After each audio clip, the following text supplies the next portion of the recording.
He took off the first part. Oh my God, he's going to take out my car now. Just the whole job, and you're gonna see it here a little bit in the time lapse. Okay. He's going to drain the coolant. Oh, that doesn't work. First wheel arch out. You're doing it all wrong. The desktop mechanics. So another battle won. Evacuating the AC. I still have to be careful when I pop the lines. There's always some residual pressure. Now we are just about 2 hours into our body off procedure. Taking pictures whenever necessary so you know how to put it back together.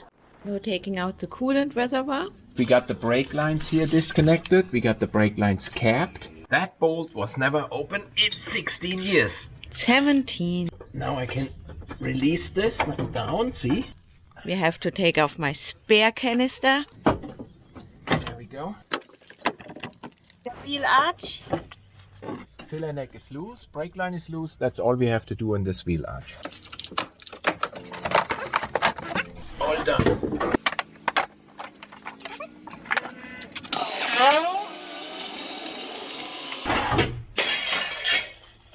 Ten body mount bolts.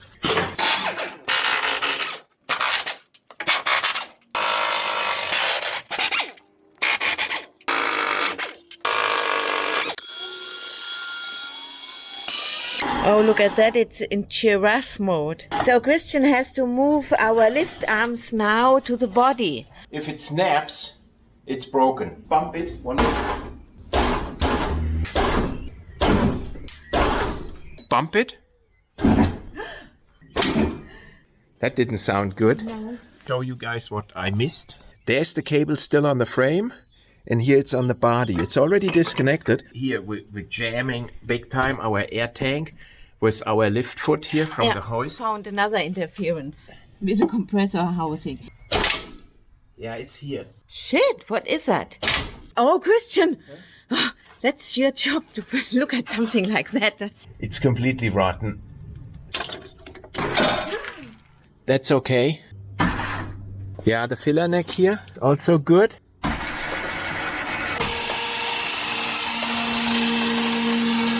Think we got it. I have a major oily coming here. There's a little bit of rust here. Look, this is not bad. We're gonna be able to fix that. I definitely need a new drive shaft boot. Let's see if Christian can get that one off. Look at how much paint is missing on my Discovery 3. And I'm at 3,600 euros on parts for this rebuild of our LR3. New dual mass flywheel, new clutch, new brake lines. I bought a complete concept of paint. The second day we are actually working on my Discovery 3. We have taken the body off last Saturday, and today we're going to move the frame into our garage and take the engine out.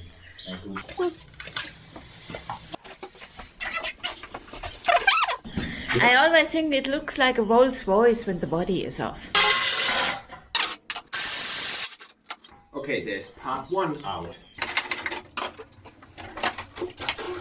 I think you need a new intercooler because corroding away. This is done. Oh. So it's always easy. Oh. So easy. So strong. Oh my God, Christian.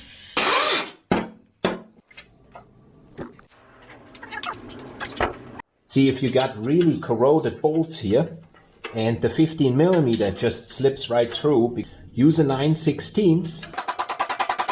There we go.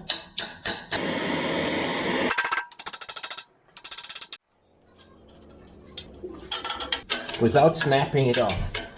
Ah, piece of cake. Perfect.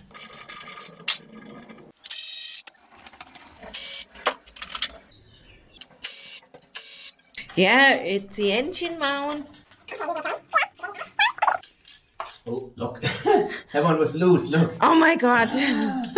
Jeez, Land Rover. And here comes the starter. Will I get a new starter motor? No.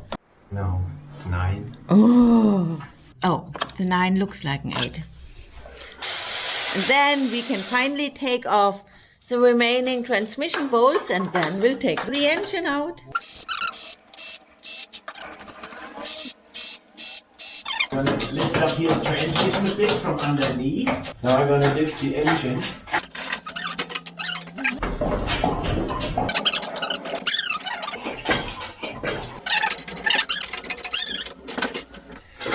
engine is out.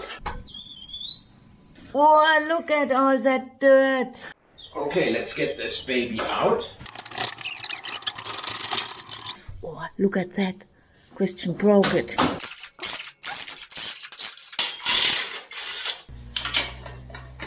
Okay, there's the clutch.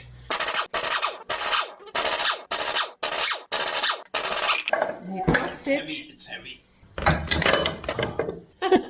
We got an oil leak on the rear crankshaft seal. Look at that. And It's much let me- beefier. Now we have to take out the injectors and all the diesel junk.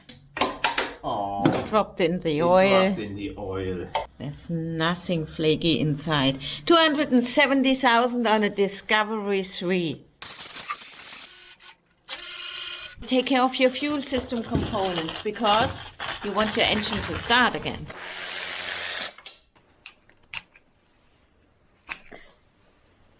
Plastic stuff, 16 years old. You can see here, I got all my fuel lines immediately plugged. Yeah, putting caps on the injectors. After 17 years. Oh, got this one. Look at that. Oh my god, that's really bad. Okay, 5 is out. Ooh. See, there's oil in here. Oh my god. The rear camshaft wheel. Glow plug connector. There we go. Don't drop it. And it wasn't cracked. Everything looking so beautiful. There we go. That engine would have run forever. And you opened it up. Yes. Zap, zap, zap. Oh, I'm running out of battery.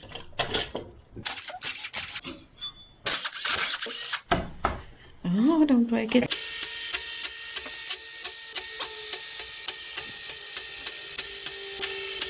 This way I'm not risking that Ford marked them badly and I got them later on all screwed up. So I lift these out together. Perfect. You dropped the spring. So enjoyable.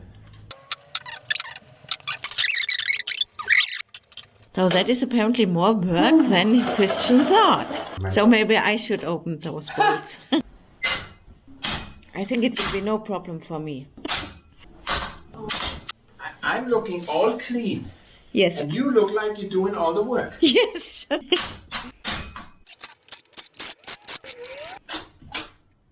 Oh, like new. Look at the burn pattern. Perfect. No cylinder head leak like on a Toyota. Exactly. Here, take the biggest ratchet we have. I don't know what you're talking about. You want to use both hands, okay? And now you're going to stand back there. You don't need to... Now you don't touch the engine block. No, you stand behind it. Oh, now I'm impressed. Cheated. No, why do you turn it around every time? You can pull it back out. Why don't women know that? Ooh. There's a lot more rust here on that rusty injector. Oh, that's where the injectors are coming in. Oh, we learned something new now again. Look, there you can see which glow plugs are still working. Working, working, not working, Busted, not busted, working, not busted. working.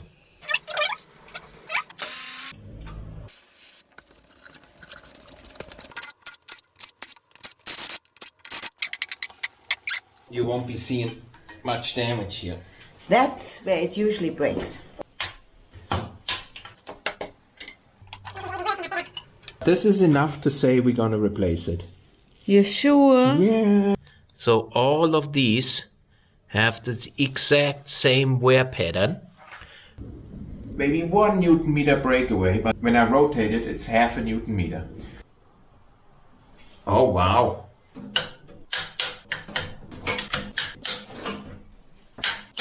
See this one? Did not crack. What the?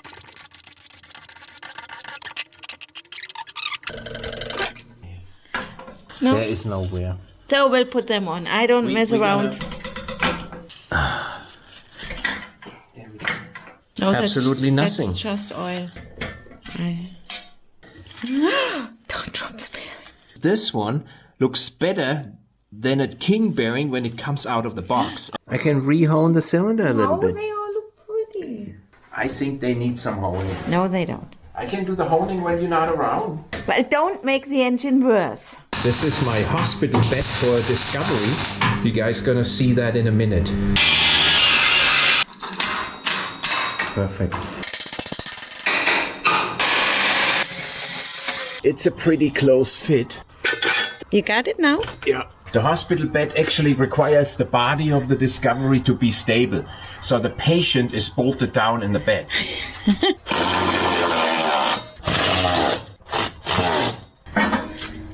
Yeah, now it fits. You're not paying attention? Yes, I am.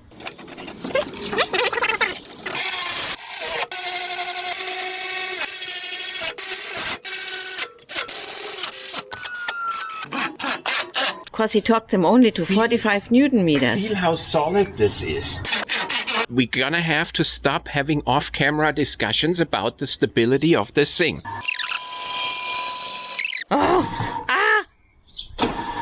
Oh my god. Oh no, I'm so stressed.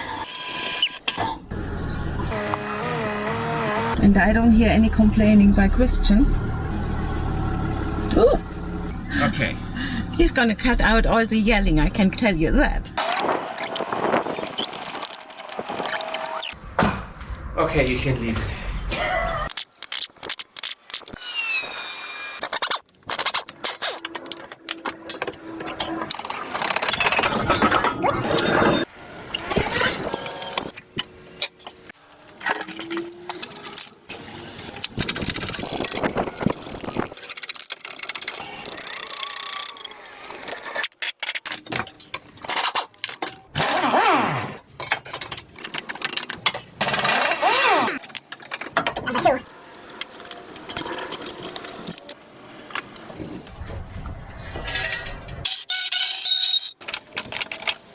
That one has a little bit of corrosion. Diesel line. Do you want me to come? I always want you. Perfect. A lift is just something so beautiful. Oh my god. Yeah. And it goes all the way one time around.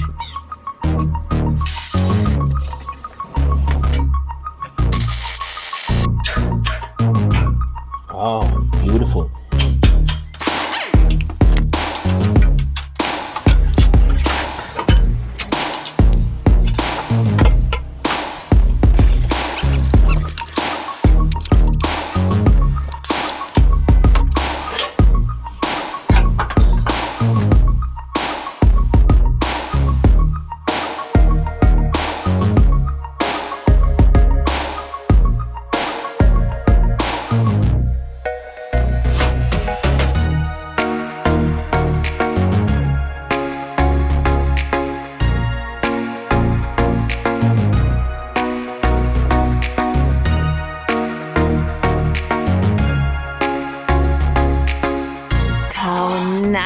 My frame is looking. I was gone all weekend. Christian had to work all by himself. Yeah, I'm kind of getting a burnout syndrome.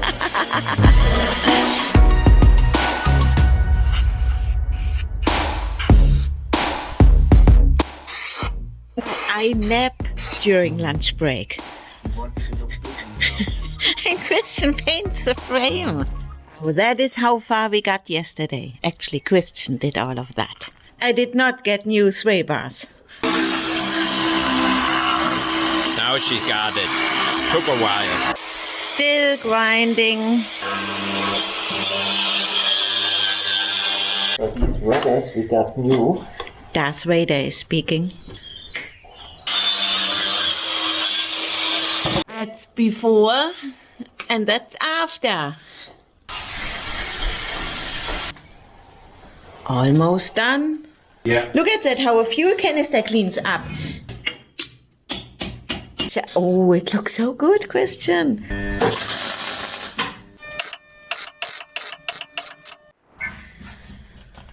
Getting there.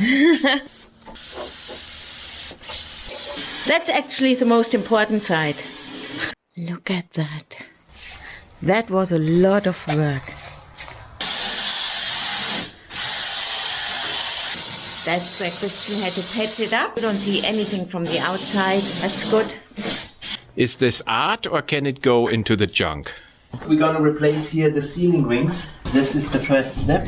So I'm gonna do multi-purpose.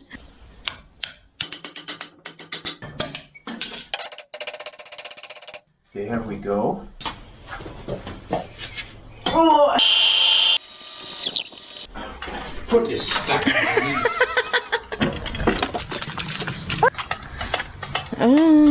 All the freshly painted parts. Isn't it so pretty? Watch it.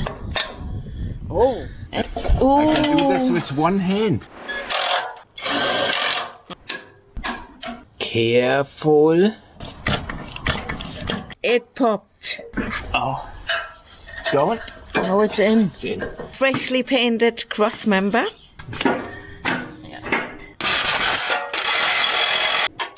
So installing new anti-roll bar bushers. So the first bushing is done. Perfect. So removing the old one. Holy crap. So there's the old one. Oh my. Yeah, they are separated here. They are separated, Yeah.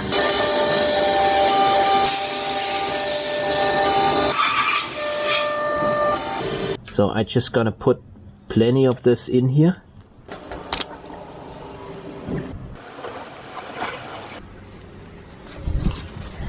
So no more standing water in here.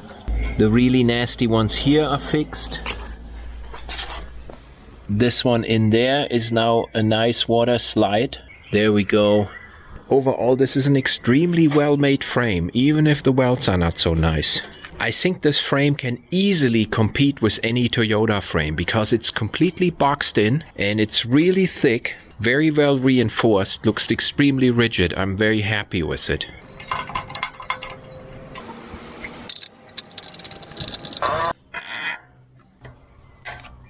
So I found these tie wraps which fit exactly the holes here on the frame.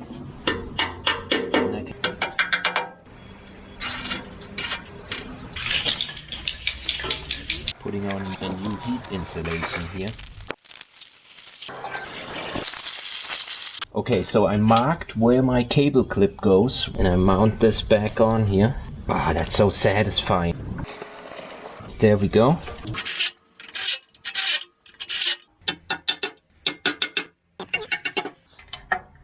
Okay, one small step for man, one giant leap for a Land Rover reassembly owner.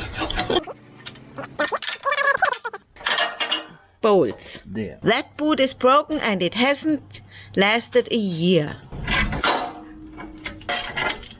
Axle out here, which You push it out. there we go. So what sucks is, in order to get to this one, we have to take this one apart.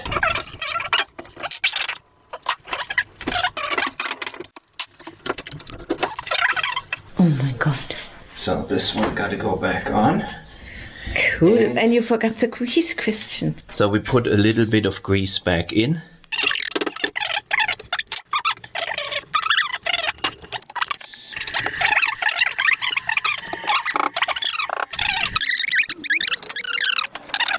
I have to say that was now an easy putting back in job. Click, click. I'm not gonna let you get away with that. Of course you do. Perfect. I got new BWI shocks. Look at that. 60. Yes. Those are the original ones.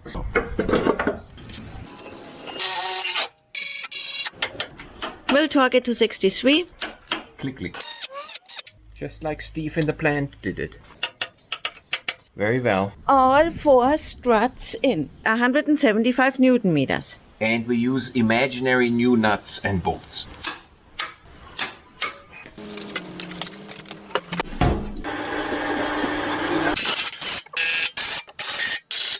It says fuel filter.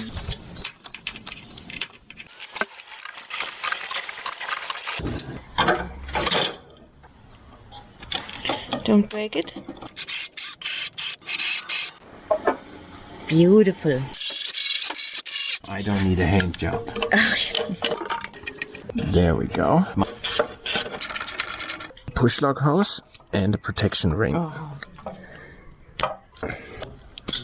So putting the cover back on.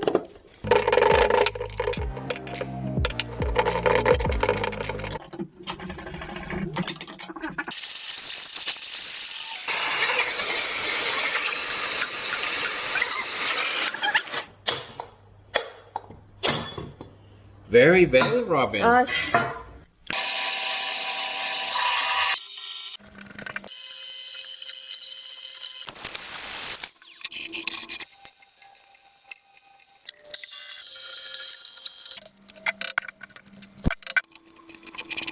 Now, that is a success. It takes the tension out, and you can see how nicely I hit the center. Just perfect. The turbocharger. Probably end up doing this 3 times.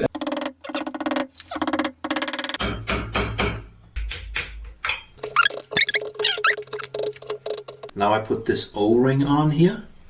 Came with the turbocharger. Once I have this on, I need to do the alignment, which I marked here. There. 100 grams laundry detergent and 500 grams of this stuff.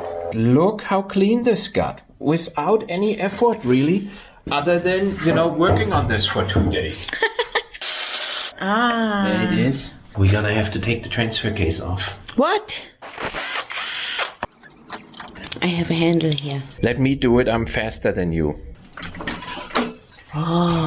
Look at that. Oh. So we do have a leak, and I have this seal on stock. Really? Yes. Oh my god. Can you go get that seal in our seal stack? It says transfer case input. Yep.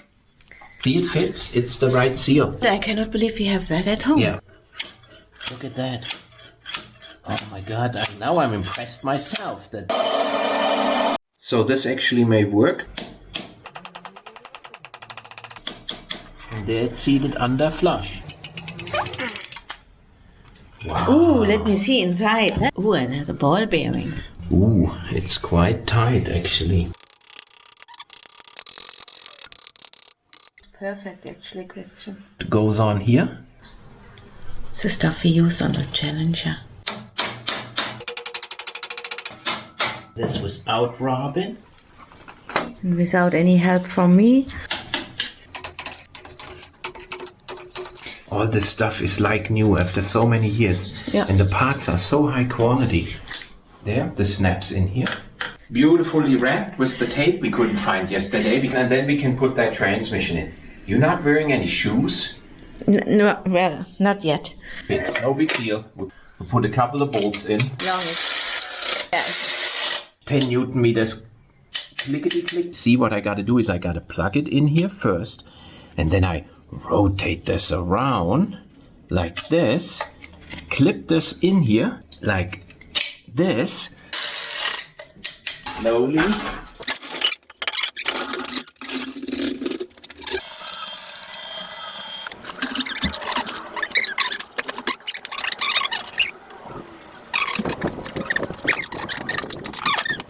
Now it's stuck. I can move this out.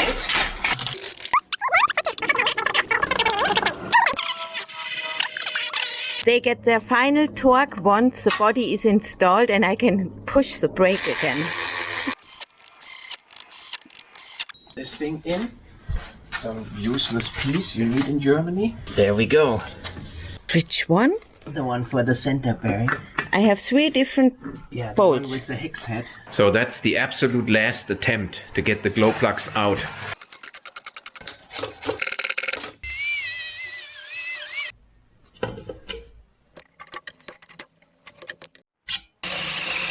There we go.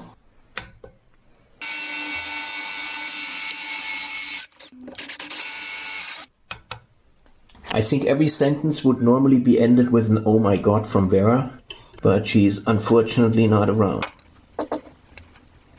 Rid of the chips. Now I'm putting the pulling arbor in. Gotta go in all the way. This goes over it.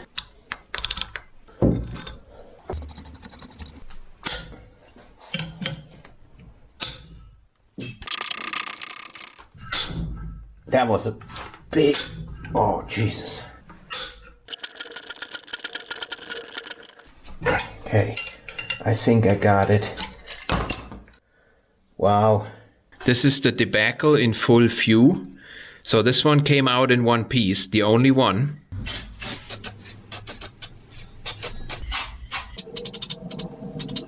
There are no cracks. No, you have to wait 20 minutes. And it will Okay. be full of cracks after 20 minutes. This is the lobe known to crack on the 3-liter engine. And if there would be a hairline crack, we would see it right here, or we would see it right here. This crankshaft is crack-free, 100% for sure. Yeah. 35 to 56. Gonna note this. 69 to 80. So of course every measurement I'm taking, I'm documenting in my Excel spreadsheet here, designed in such a way that it automatically turns red and green if the values are okay. So I'm entering my TIR on M2 in micron, which I measured. Vera was bugging me now that I measured all bores, and what I found out is that the bores are indeed a little different, okay? Not much. Yes, and I made him measure all the piston diameters.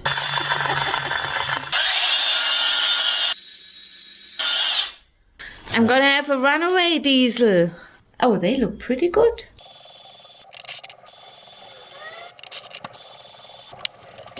That's not clean. But for taking measurements, this is good enough. Perfect. Ooh, I got that dialed in nice. perfectly. I should be a honing my machine. God. This one is also slightly bigger. This one is rather smaller. The 5.5 we're gonna put in number 4, and the 5.8 we're gonna put in number 3. I dedicate this one as number 3. Got it at 0. I want to say 4.6. Running clearance in spec. You can see it takes a little bit luck, and if there is no luck, you gotta just sound convincing.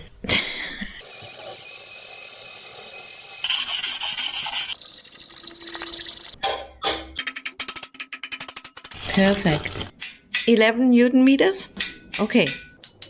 So bearing number 1 goes in. Oh boy. All bearings are nicely in their original position. This is just for the initial start until the oil is delivered. Goes back where it belongs. Onto each main bearing race. The little arrow points towards me.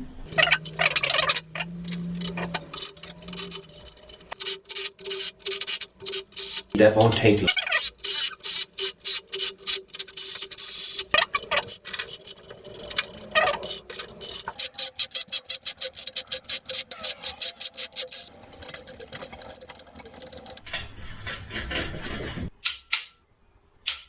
But look how happy she is doing that. Yes. Good. So that's now the 40 Newton meters. Correct. 60? Yes. Oh, I can use the same one. So we have now 0.21. You can see the number turns green. Yeah. That is that is a wrong bolt. Oh.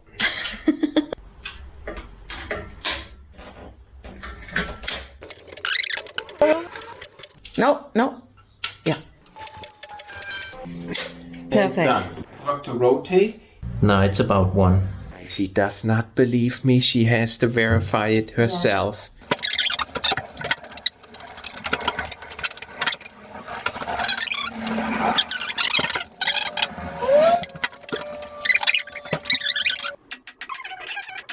They are punch marked. If archaeologists dig this engine out in 2,000 years, they know it was built by a professional. And what about the outside? The guy was not that professional. And this is really annoying. And usually when we do this on camera, the clip flies away a couple of times, okay? the body. It's frustrating. Looking for it for about 2.5 hours and some swearing. Tell you, it just doesn't. Okay, this is so annoying. I would stop making videos at one point. It's in that dangerous spot where it can still fly out. I hate this job. I'm trying to make one of those installation sleeves, what you can use to install a piston.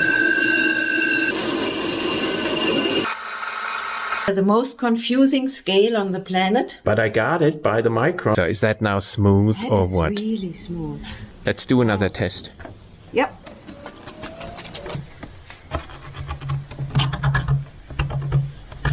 Ah, this is really smooth now. Put some ATF in here. I take a white paper towel and now I wipe this really clean from the top to the bottom. And once the towel is only red, Dirty. it's clean. My new convert bearings, they are king bearings. 6 pieces of plastic gauge. We use a British kind. See, I'm forming a line with my plastic gauges. What's the verdict, my dear? A little bit less than 0.038, so right in the middle where it's supposed to be. I give it a coat of red ATF fluid. Wipe the red ATF completely out. Discuss the result with your wife. That is not clean. That's clean enough. Move on even if your wife thinks it's not clean. Oh my god. I lubricate the pin of the crankshaft. Grab piston number 3. Use my installation tool. I seat my tool. Push the piston home. Beautiful. Whoops. Always be completely serious, okay? Only if you look really serious, your wife will gain confidence. Tupfer. Yeah.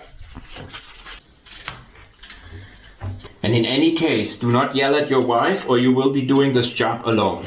Looking just beautiful. Take the reading. 45.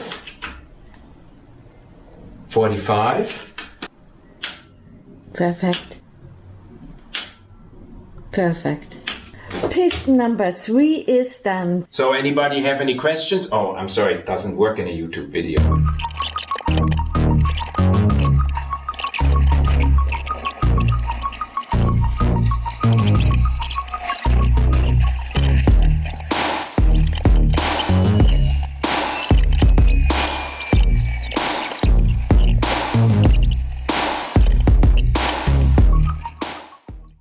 So it's probably 15 then. 16 did it? 15? 15's gonna click. No. 15 does it? So we have a new oil pump seal. Land Rover OEM. Yep. When I push it on, the installation sleeve comes out. Perfect. Push the seal on. I put this piece on.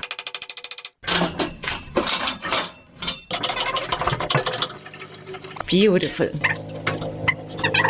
I'll have Christian. Here are the bolts.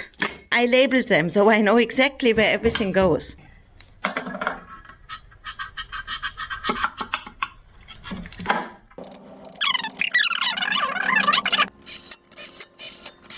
And do you know what this part is called? No. What is it called? Okay, now I'm in trouble because I don't know myself. Brand new Victor Renz. Right here, you're in trouble. And then you can say goodbye to your crankshaft. Yes. The difference between us and the I Do Cars guy is that our engine was actually running when we tore it apart and we put it back together. Do you want me to help you? Okay. Yeah, it clicks. And another 90 degrees. Here. Good. Always off camera. I'm the bad guy. No. If I'm the bad guy, I would be wearing my Walter White hat. Okay. Tighten the fuel line to 25 Newton meters. Making sure I got this set in a 90 degree, otherwise you get desktop mechanics comments. So I put this in here with the new gasket. All done. Now I can go through and pull all the seals out using this Chinese tool here. using a Scotch-Brite pad, giving this a nice cleanup. It's not going to take off any material.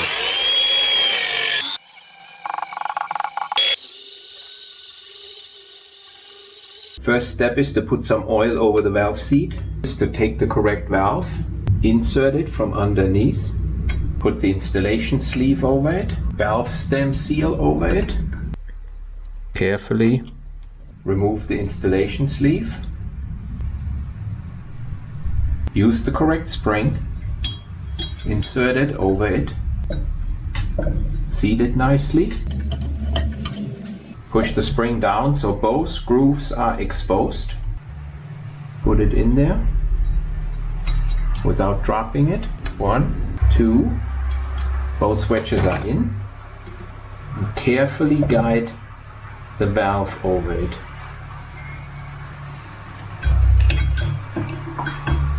And done. The second bank gets torqued. Red is black and plus is minus. Smoking and glowing. Glowing, glowing, Smoking and glowing. Good. Perfect. L-ring, head gaskets. And if I want to put them on here correctly, I have to insert the dowel pins first, which I forgot. Oh. There. Everything is reassembled on these heads and they're nice and clean. Without my supervision, I was gone. 20 Newton meters in the first stage. Okay, quiet. Here. One continuous sweep. It wasn't. No, you... Okay, now 40 Newton meters. We take one bigger wrench.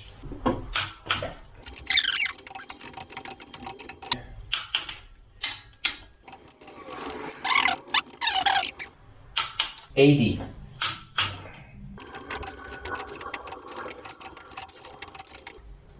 Very nice.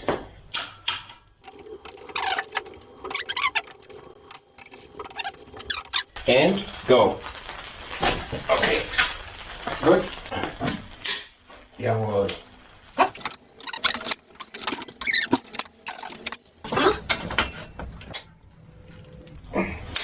What is if I see in the video that we missed one? You didn't miss one. There we go.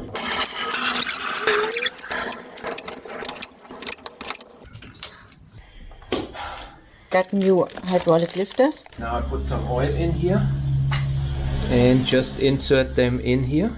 That's it. We're gonna install now the camshafts and we're gonna need new tensioners and new chains. The chain and the tensioner.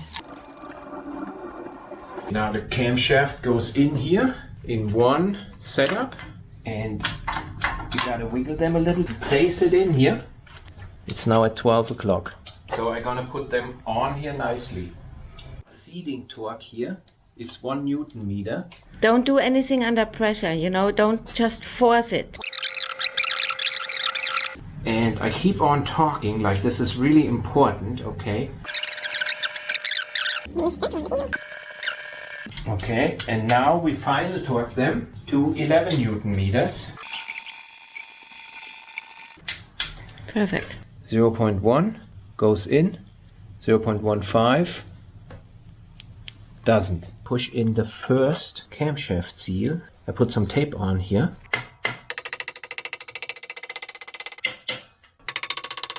You know. It's 11 Newton meters max, so don't use a Uga Duga. That's not a Uga Duga, that's maybe a Oogie Doogie. If they fall off, you get a new engine. Oh, that was early. But the torque's not climbing, so that's okay. Very well. It didn't move a bit. Can you push this in? There you go. There it is. Now I set the drive belt on, and what I gotta make sure is that this is turned counterclockwise and I catch the next available tooth, go over below this pulley wheel, then same here, counterclockwise, catch the next available tooth, and then mount the tensioner in here. Now the belt's already secured. Tensioning the tensioner until this window is exactly over this notch, tightening this bolt to 26 Newton meters. very well. I put the timing pin back in, tighten it, go against it. Now I want to have a lineup between these pins again. This one fits. Really? Fits. Perfect. The timing is so easy. Yeah, gotta do it really nice, not paint like worse. Yeah. So you can see here it's all new. 19 to 26. Seal. Sealant. Yeah. Because the seal won't press down into the corners properly. Okay. Now I got my cover here configured correctly with all the bolts in. And I'm shaking it and none of them fall out. Carefully set it on here.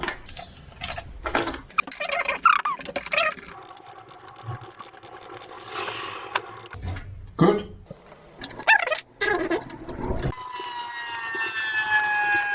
$10mm pneumatic hose, and I cut small pieces off and I put this on here. It will smell a bit in the car for the first couple of days, like burnt plastic, but it's a Land Rover, you're kind of used to that.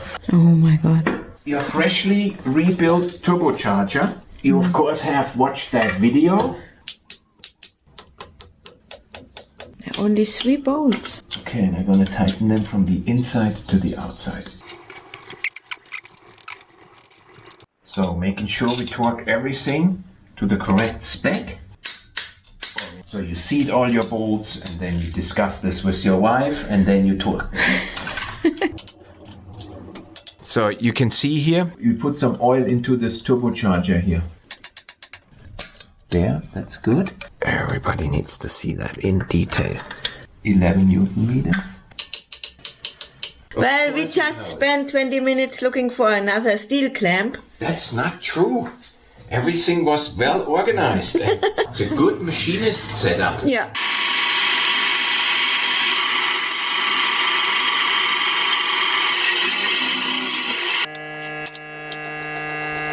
Okay, so this is done.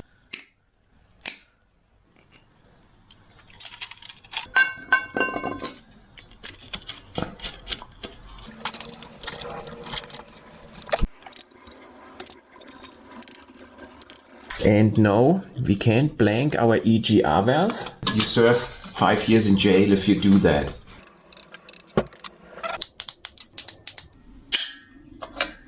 I like it when it makes clicking sounds. Perfect. Cleaning the injector with Scotch-Brite. Look how beautiful they turn out. I labeled everything. Oh, and I just confused them. Oh, Christian! Nicely. There. Perfect. Oh my god.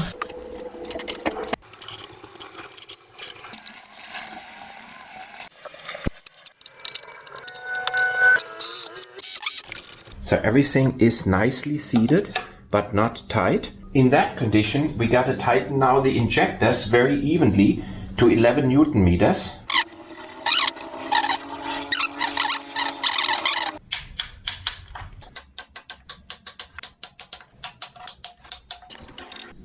Everything tight. Good. We're installing the high pressure fuel pump belt, and it comes with the tensioner and also a new bolt. And the rear high pressure fuel pump on the 2.7 liter is not timed. And install the tensioner. Oh, you're doing it wrong. on. Oh my god. And now I gotta pull the firing pin. Done. 17 years old. I know it would have been better to replace it, because if it breaks, diesel runs out and the car burns down. She cut it crooked, okay? No, I don't. Now this is heat resistant fabric tape. Now all nicely done. Get it back into its final location here, like this. Ejector 4, ejector 5, ejector 6. One small step for man. Ooh. Oh yeah, I gotta torque these. The right way around. Yes, please. Oh my god.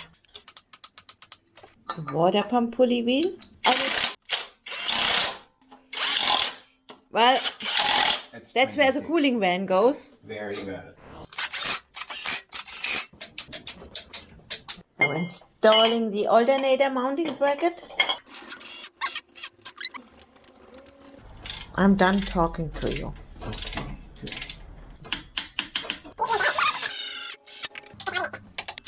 Very well. What's the English word for that? It looks all wrong. Let me tell you that. I won't clean it. No? No, I don't feel like it. Oh. So looks like he's not done cleaning.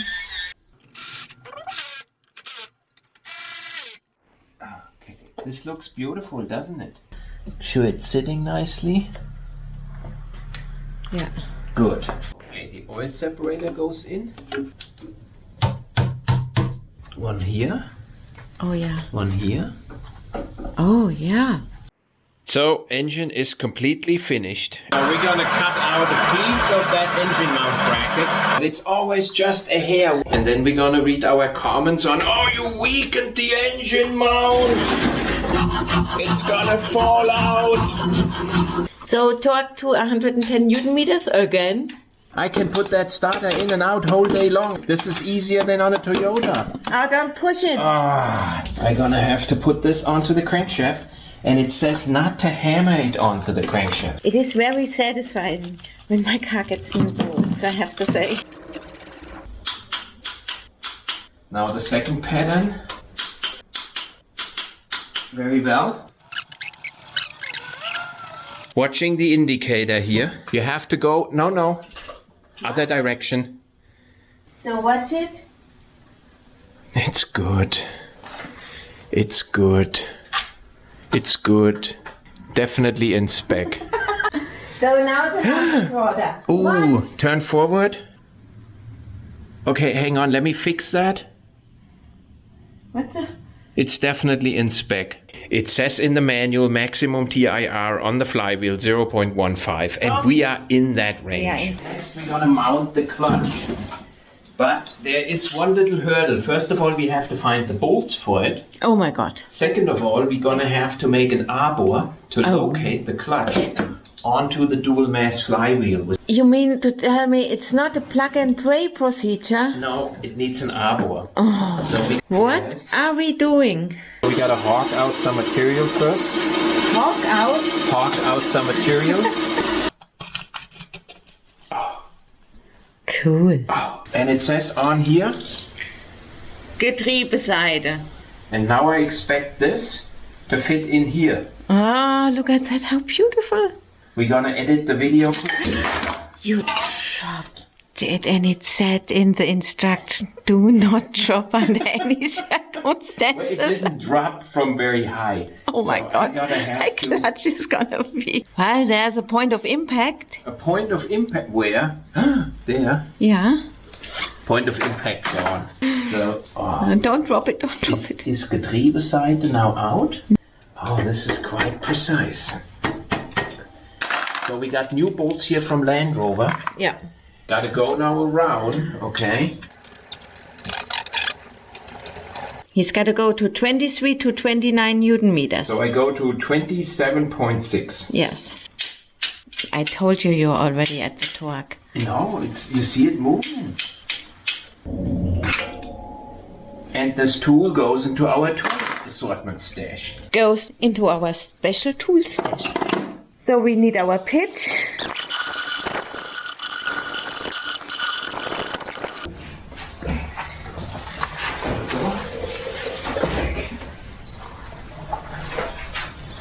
I'm just fat. Half inch? Yeah. Can I have a look at your side? No, that's my side. You look at your side. My side is fine. It needs to go into the hole. Yeah, I put these long ones in. No, the long ones go to the I know, I gotta put the long ones in. Everything needs to be discussed in a marriage. Lower it again? Yeah. Oh, now it's good. If you're already in and she says no, it's not, it's a bad thing. And? No. Loose? No. Yeah. Good.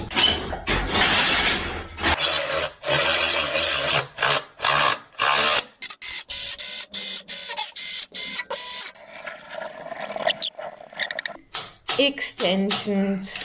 Oh, I'm here. I'm not getting down. So now we're done. Perfect. And then this gets fitted in here.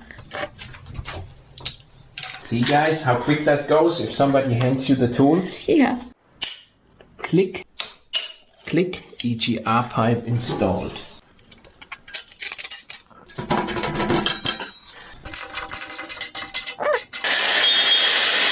And I leave it all nice and sharp. Ah! New gasket. There we go. I would do it above the crossover pipe. Are you stressing me?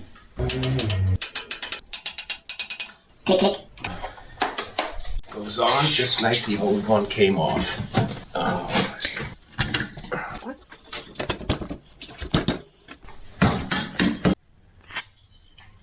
And the O-rings should seat nicely, very nice.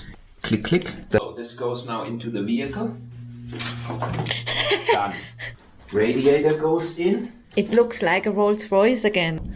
Brand new hose installed.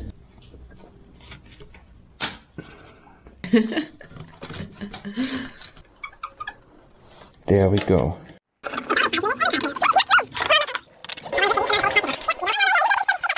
This heat shield. Oh my god. This is not only surface rust. There's one. Oh my god. He's gonna have to bend it and flare it.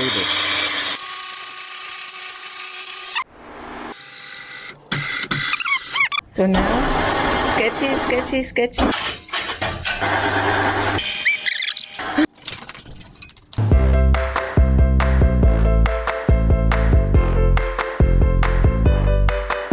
So this is after the first go around. I think I gotta do a lot more.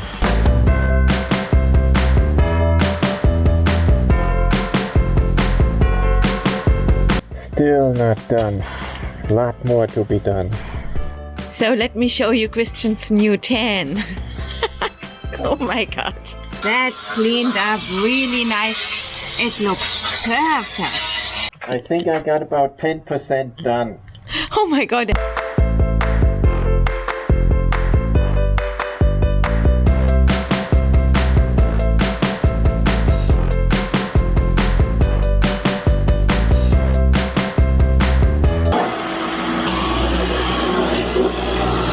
Now watch when I apply this.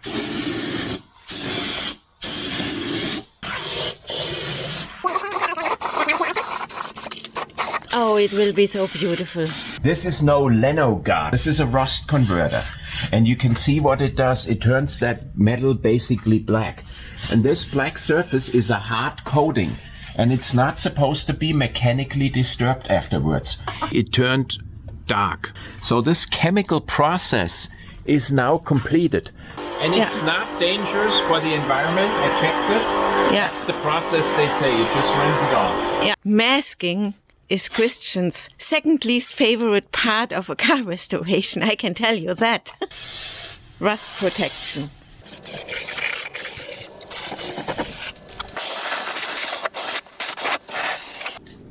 So Christian did an amazing job yesterday. It was a lot of work.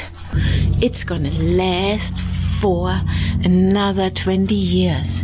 I'm using aluminium foil, okay, aluminum for the Americans, to mask cables and stuff, which is much easier later on to get off than tape, okay? So the underbody gets painted black. Only the air compressor is acting up a little bit, and Christian is worried that we are running out of paint. So look at that. All painted black. Christian did an incredible job. Everything looking beautiful, especially here.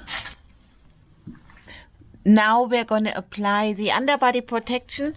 So, you know, in the dark, you see the spots he missed. So last bits and pieces.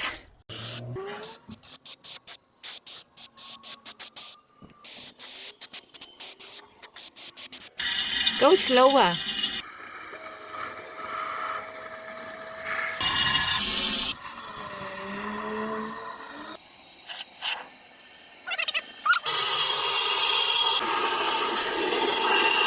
And you can see how the cavity effect pulls it right into the corner here. That's good. Oh, it's gonna be so satisfying. Yeah. It's like a Sarah and Tune video. Oh, look at this. Look how this tunnel looks. Come over here. Oh, nice.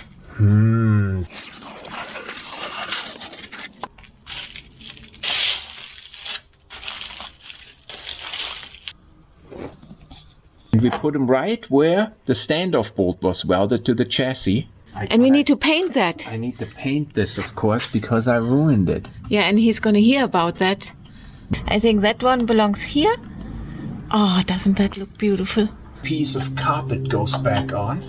Yes, a transmission rack. Look how beautiful that looks. So that's rainy day work. Bending brake lines because we got nothing else to do. You put a bend in it, bend it a little by hand, and then look, it's kind of forming it along the old one. There was the corrosion right here. It's almost through here. Okay, take this back apart. And this is the Land Rover flare.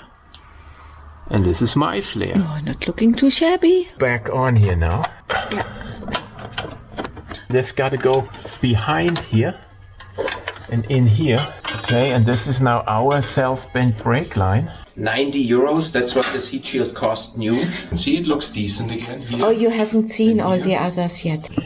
Remember, I bent those lines. Look how nicely they match. Okay, what are you supposed to do before you flare the pipe? The nut better be on. Now I remember, I can put this together here. It's closed up. Yeah, hopefully it's not. Click, click. Click, click.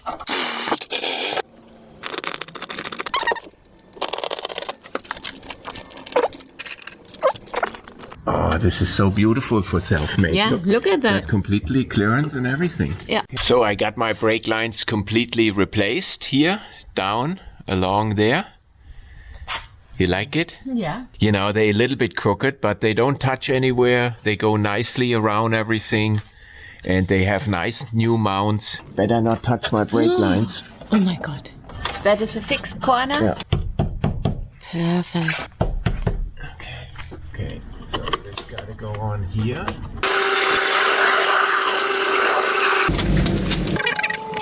That's not bad. So now we gotta lower it down. Not completely terrible. Okay, very well.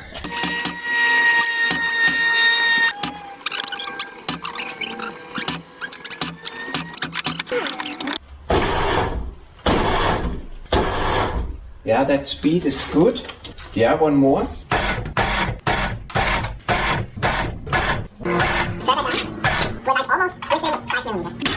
It's seated. Oh, What? well, it's not completely lined up. It moved a lot. Oh, too far.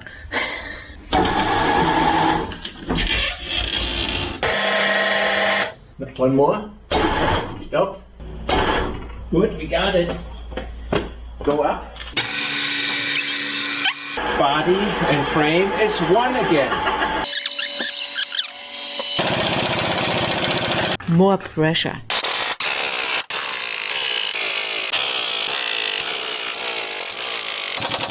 That one was already 115. What? I think you broke it. Those cause your three amigos going on. Connecting the coolant hoses.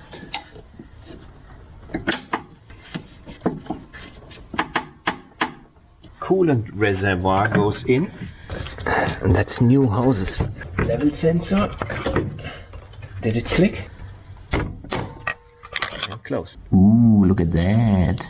So let's mount this one. By the way, with O-rings we don't mess around, we get OEM. Don't want to mess around with air conditioning because that's the one thing I can't do at home. Good. That looks about right. Yeah, plugs in nicely. Air conditioning done. The clips here and there. Now we're getting really close, guys. Okay, this ratchet lets you stay away from work. Oh my God! You hear that? If there's so many weeks.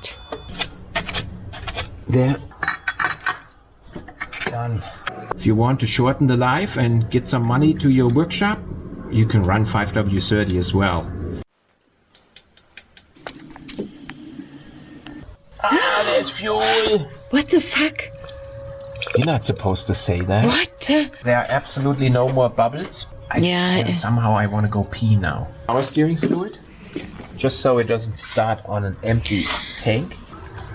And I'll have it on film. Everything looks still fine. I cannot believe you.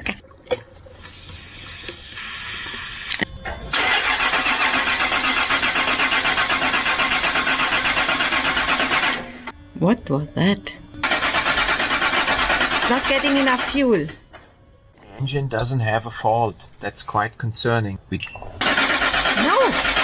It's not starting. What the fuck? Okay. Started.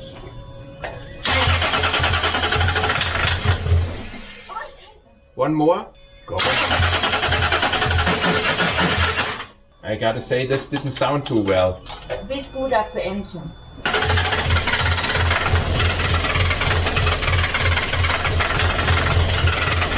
We're gonna take an oscilloscope shot on the crankshaft position sensor and on the camshaft position sensor. And you start now.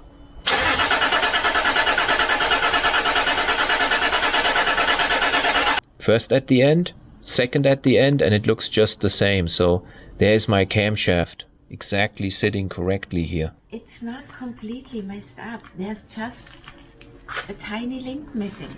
I think the crankshaft trigger wheel is not correct, okay? Here on the right-hand side, you see the trigger wheel in the vehicle during a starting attempt. You can see that there is basically no clear gap in the signal, which can be recognized by the ECU as the trigger point.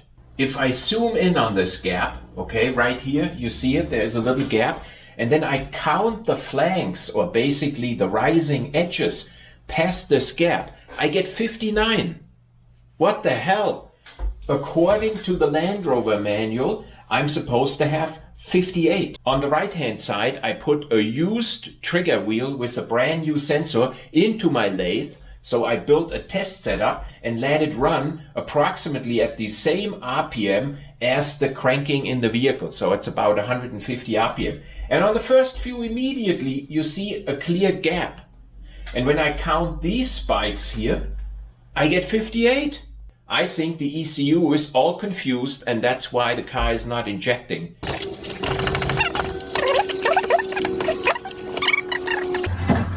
Oh, it's hung up on the gas tank, I see. Oh, Wait a second. No, you can't. Yes, Okay, you gotta lower it. I am. You have to turn it open. There we go. This was not easy. No.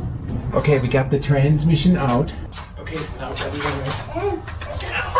Oh, was machst du? Da ist mir runtergefallen. The main priority is that your wife doesn't get hurt, and I didn't succeed there.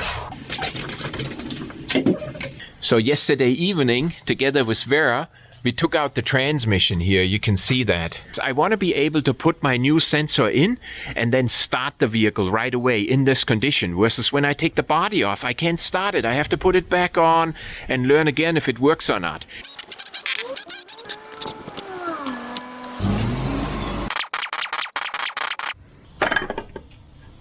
There is the perfectly installed non-functioning trigger wheel.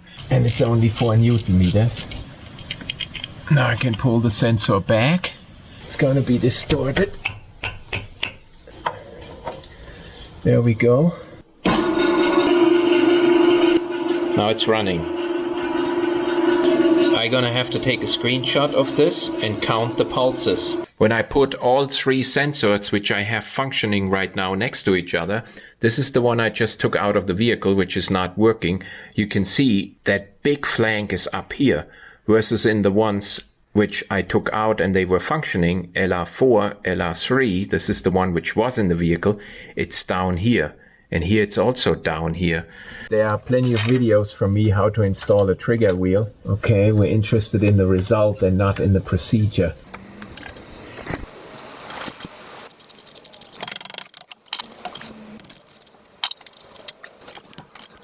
So I'm just gonna tighten this temporarily. Here I got the starter motor temporarily fixed here with some bolts, and I got no muffler on.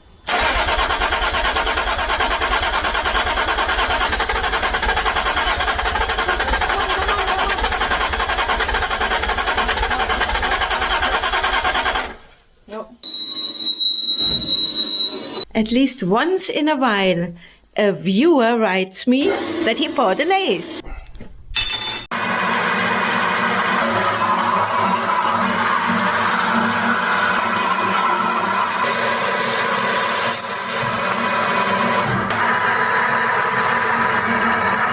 See, here is my precision-made gauge. It fits very precise. Now I need to stick my head up in there. It's off by 2 degrees. So remember, this is an old trigger wheel and it's not on very hard. So I can take this wheel, take it off and move it a little bit and put it back on. At least that's my idea. Okay. Bend it. So now I gotta put it on a little bit in an offset in this direction. A little bit much offset. And it wants to start.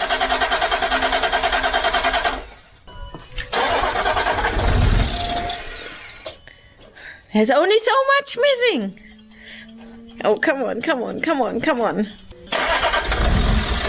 Whoa! Look at that! The engine is running!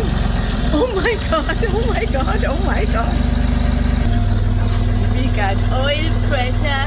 Okay, I'm gonna start it one more time. Oh! No fault. So we leave the trigger wheel where it is. We can't use that trigger wheel Why not? because it's an old bugger trigger wheel. Before we install the 150 euro OEM trigger wheel, we're gonna going by my German gauge. Then that's where we put it, because that's correct. That's German precision machined in there. Problem fixed. Engine is running, okay? Once it's installed precisely and it's a good trigger wheel, I got no fault.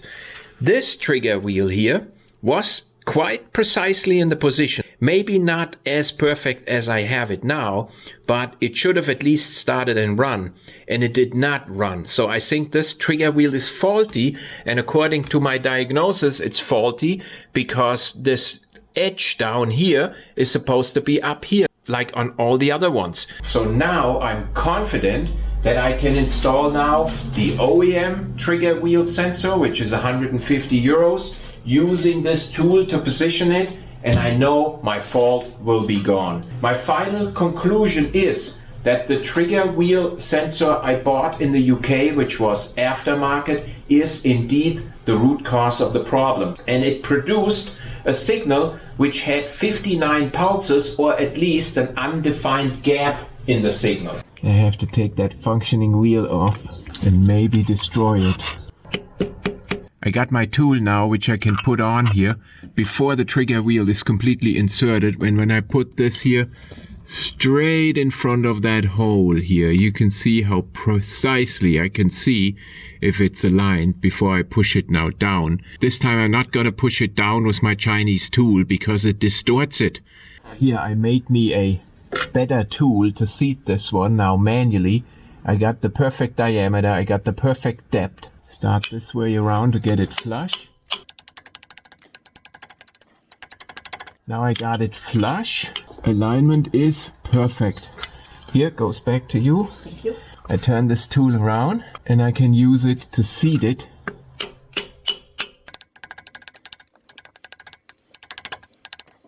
Okay, so that's German precision now and not Chinese precision.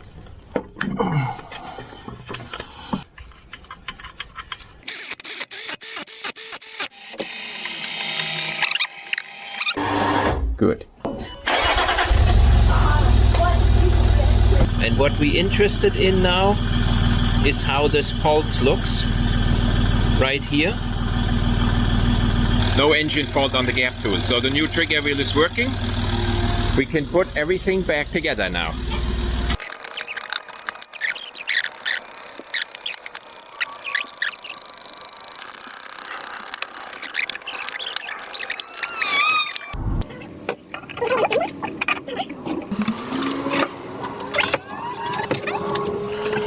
Hear it run. Shit. What? Cylinder 4 injector is not firing. That sounded more normal. It's good.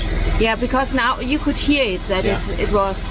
So on second startup, the injector fault did not come. We hope it's never ever gonna show up again. What? Overflowed. Oh my god. I got the clutch working. That was a major debacle to bleed this thing. It just didn't want to bleed. And then I read in the internet that you got to do a reversed bleeding on it and it will work. So I used my pressure bleeding tank here, hooked it up to the bleed nipple, got like 10 psi on it, let it run through until the reservoir was full, and I got clutch.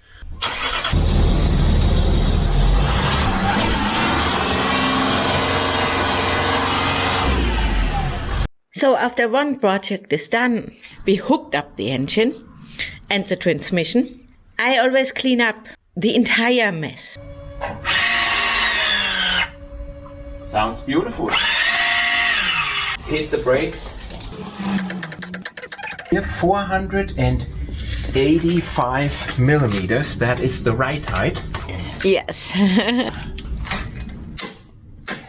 Yeah. 275. Yeah, okay. Now it's better. Okay. Just again, for those people who went and got their coffee, okay? We had this up in the air and we pre-torqued them in right height, but I didn't have access. Now, once the bushings were clamped, we lowered it down and now we final torque them, okay? Click, click. Christian, what did you do? Had this frame apart for weeks and months, and look at it. There is the connector loose. Silicone grease? Very well. You are such a nice dear.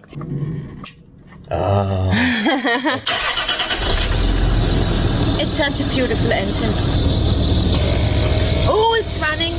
For the first time on its own wheels. Oh my god. Looking beautiful.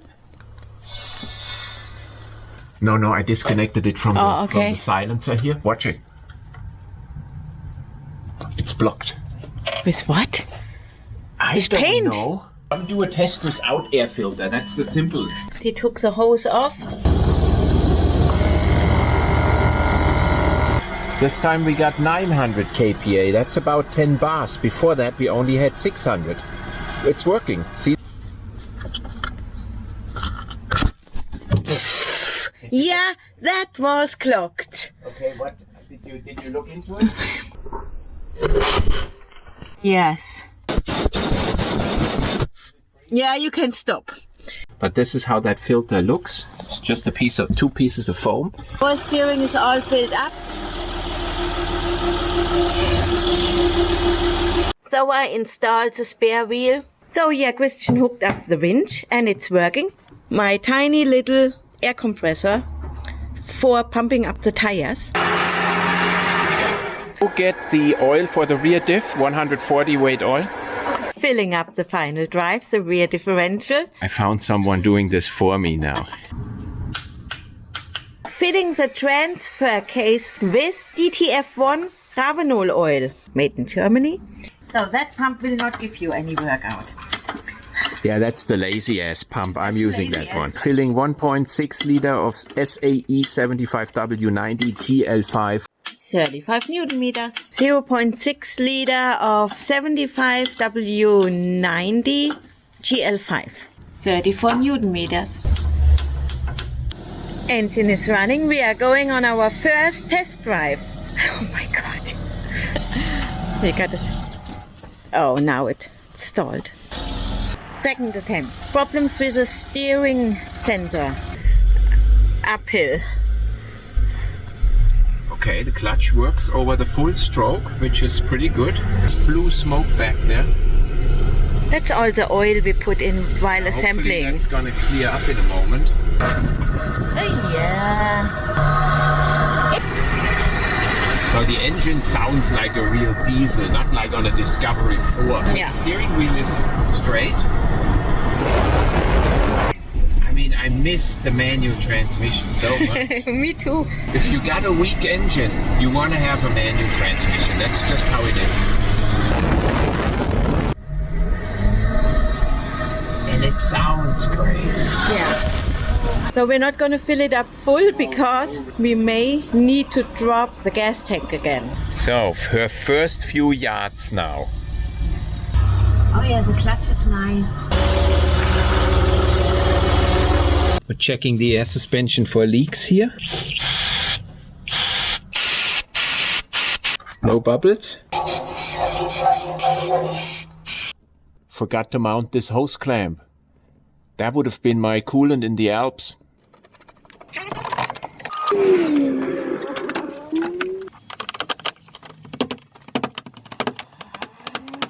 It's almost 8 o'clock and we're almost done. Final touches. So we started the restoration of my Discovery 3 on May 6th. That's when we took the first parts off, and we finished today, which is October 2nd. We took about 5 weeks off. So next day, we worked until 10 yesterday, and we got only that day left to get everything ready for our trip this week into the Alps. So we have to get everything from this roof over onto this roof.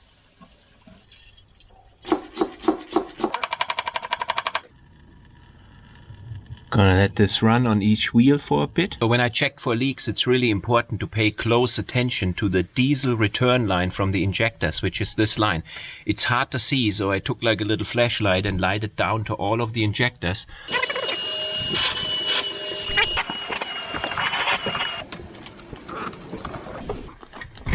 Now I got it. Oh, sorry. Did you hurt yourself as usual? So this release thing is broken, so I bought a new one in China. Of restoration. That is the most important part. So I got our Gold Zero hooked up here again. The Gold Zero supplies 12 volt or 230 volt to our fridge. Roof tent is on. Our rooftop box with the diesel heater is on. Oh, we're still missing this bolt here. Didn't find this one. Let's see, one bolt we lost. Air conditioning is also filled. I had my friend doing that, even though we got a holiday. This is really great that he did this. Got all the heat shields on here. This is all beautiful. Got the covers on, all nice. Replace that transmission bolt. And that's it. All we gotta do is load it up a little bit and be ready to go on vacation. 100. So the car drives absolutely fantastic. Driving this car here in Switzerland is like going to the strip club blindfolded. We found a campsite just before it gets really dark, and we set up our tent, and then we're gonna set the alarm clock and we're gonna continue in the morning. Now the first stretch to this campsite was now 750 kilometers. Absolutely no hiccup, but I'm too tired to inspect now if we have any oil leaks or stuff. I'm gonna do that first thing in the morning. 8 o'clock in the morning after the first night. What's the plan for today? We're going to some gravel roads in the Alps. That's all I know. Oh. This could be in Bolivia too. Oh my god. Actually, it's a steel bridge. Yeah, but with wooden planks. Do have a weird noise here on this side, but it's not coming from the engine. The air conditioning is working. Our brakes are nice and loose. Actually a quite scary road we're taking here. Sometimes it's a little wider and sometimes a little narrower. house. We got a clunking noise. And I don't think it's our front drive shafts because we replaced them before our rebuild. The only driveline part we did not replace is our cheap Chinese drive shaft below the vehicle. So hopefully this is gonna take us somewhere now because we want to get to that pass up there. Christian's gonna air down our tires. I'm so glad that car is back up and running. Almost perfect. Almost, because of the prop shaft. So we're a little bit lost in the French Alps because one of the big passes were closed and we had to look for another off-road pass, and We found one. we found one, but it's really difficult to navigate. We permanently end up in some meadow with cows on it. We are at 2,100 meters and that's the final stretch to the pass here. Oh shit! I think our coolant hose exploded. Ooh. Oh fuck. Oh no, what are we gonna do now, Christian? Here, that's definitely a screw up. There is a hose blasted off and I don't know how much water we lost. Ooh. It's quite empty. So Christian's only concern is that the coolant was so expensive. Not that we might have to drive the car home on water. No, that's not a problem. So it's definitely a hose clamp, which I didn't see correctly. Oh my god. And of course it's really difficult to get to now, like everything in a Discovery. No, that is actually, Christian, our very first trail side repair. I could pull the hose up and you can clearly see it never slipped back this far. So I never seated this hose clamp. We are in a ski area. I don't mind spending the night here if Christian takes all day to fix that problem. With a fully stocked fridge, all the tools we need. Here are my spare parts now because we need easy access. We even brought coolant. And the rest we're gonna have to fill with water. But luckily, it decided to fail right here next to a stream. It's good enough to start it up.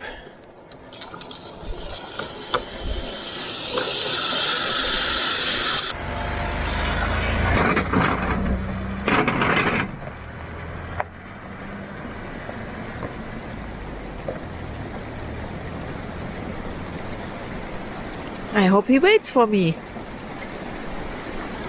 So that's it for tonight. Vera is gonna make some steaks here, and then we're gonna be admiring the cold up here. It's October and we are at about 2,000 meters. It's gonna be quite chilly, but we got a diesel heater. Oh, that has less alcohol. Oh, the one yesterday was just horrible. So we got 2 steaks. Check this out, okay? This is not making coffee. We're allowed to show this here. Oh, look at the sunrise here. This is nice. We made it out of the tent before sunrise. How is that? And Vera is gonna make some breakfast, and we're not gonna show you how to make coffee, okay? This is not a Toyota channel.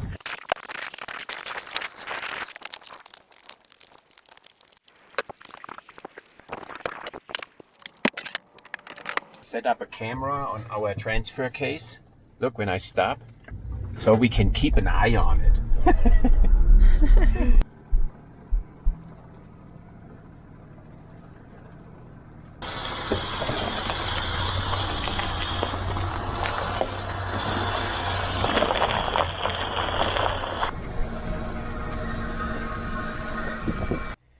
Check out this road, how it's winding up on the side of this mountain, all nice gravel. So you want to go first and I'm gonna follow you like in 5 minutes, okay? It's still uphill for about 2 kilometers, I would think.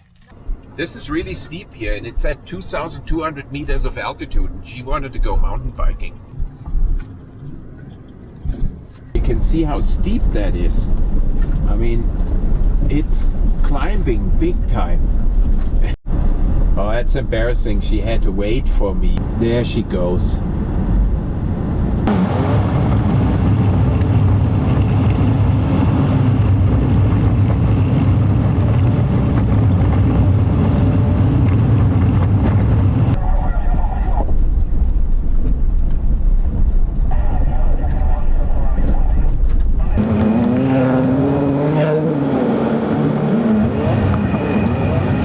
This is going to be our spot for tonight. And it's nicer up here than it is down in the valley, because the valleys are always completely in clouds. So we got up really early this morning to hit the Autobahn to get home.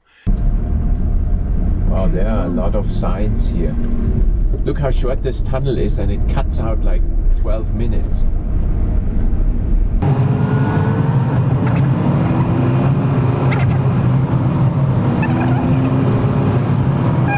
So we're on our home stretch. After 1900 kilometers, we got about 160 kilometers to go. Gas consumption is, according to the installed computer, 11.1 liters per 100 kilometers. That is better than what it was before when we went on to overland trips. See, it's going 150 now, so that's way... 150? It's 150 now, look. Oh my God. Look, I show you here. There. This is way faster than what you can drive in the United States, and this is regular cruising speed here. Yeah, we're even on the third lane.